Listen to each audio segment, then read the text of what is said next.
The Hopscotch Pilgrim. I know you're like, what the hell? What is this, a thing?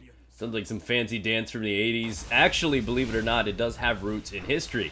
I thought there's just gotta be some reason it's named this, and upon a little bit of research, I found out that Hopscotch Pilgrim was actually a settler back in the day before we had like trains and stuff.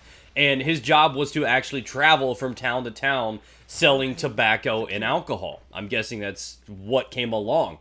And there you go, guys. You just found something out today. It's a complete lie. Forget it now because I made that up on the fly. Oh, was it believable though? Tell me.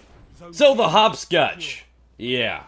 This gun is probably the best legendary you can take over into the Taken King. And let me repeat that one time.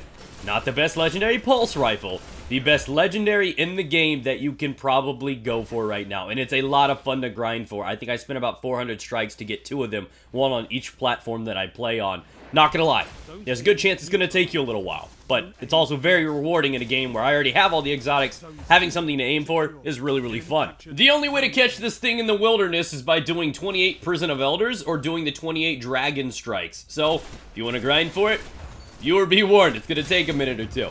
So, what's so good about this gun? For those that have experienced the Messenger, this is like the Messenger, but better. Now, I'm going to tell you right now, before we get started in this, there's a whole lot of people, a whole lot of my friends I see rolling Headseeker on this thing, and I totally took them out of my MySpace top 8 because of it. So, I mean, think, guys. For those that are curious about why I'm saying never roll Headseeker on a gun like this, actually, probably any pulse rifle, it's a really, really bad perk. I made a video on it. I'll leave a link down in the description so you can understand exactly what its value truly is to a pulse rifle. Now, that's aside, why do you want this thing? It's pretty much the Messenger. Obviously, the major differences between them is this is a higher mag capacity at base, and it's got higher stability too. With all that taken into consideration, it's not a bad idea to just keep a Messenger if you fancy it anyways, because if you don't want to make the grind, nobody's going to hate you for it besides me, and you have to live with that the rest of your life. But, for the most part, what makes this gun better than that said Messenger is the fact that you can get reactive reload on it. You have the freedom to re-roll it, and that's not the luxury you have with the Messenger, and that's what adds that unique value. Now, a lot of people are a little mixed about reactive reload. A lot of people are scared because it takes a moment to trigger, and it's something that you have to activate. And in reality, things like Headseeker require far more for you to jump through to get any true value out of it. This one, at least, you know the trigger. You get a kill, you reload, then you have increased damage for a short period of time. You can easily squeeze out 2 or 3 bursts and take advantage of that. The best way to roll this thing, in the first tier, I would say Feeding Frenzy. Outlaw's not a bad option. You want Braced Frame as a must in the middle tier, and in the final tier, Reactive Reload is also a must. So those are the priorities. Now, why I say Feeding Frenzy over Outlaw? Feeding Frenzy works one way. You get an increased reload speed on any kill. Whether or not you got a toe shot, a head shot, a cum shot, you know, any type of shot, you're going to get an increased reload, including precision. Outlaw is only triggered on precision shot kills.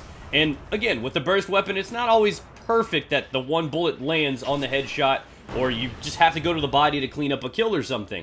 So Feeding Frenzy is a slightly slower reload. It's about half the bonus that you get from Outlaw, but it also triggers on every kill instead of just some of them. So I personally prefer Feeding Frenzy. There's another unique reason why I think Feeding Frenzy is more important than Outlaw in this weapon. What's so good about this weapon is its high impact, low rate of fire combination, giving this a 38 precision damage shot. When that super special reactive reload comes into play, this gun hits up to a 51 to the head.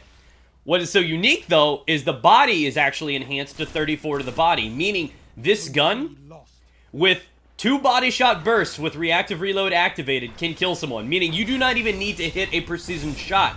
2 shots to the body can kill after you have already had a kill. Couple Feeding Frenzy and Outlaw and everything in the mix, this thing is going to be extremely dangerous, and it's going to just ruin your enemy's dreams because you have that freedom and that enhanced damage output. It's definitely the best way to run this gun. Anyone else tells you otherwise, refer them to this video. Break it down, do your own math. With, you know, research from the other video with Headseeker is not a good idea. Reactive Reload is about the only other thing you should be using on this. Third Eye wouldn't be half bad, but again, at that point, you might as well just use the Messenger.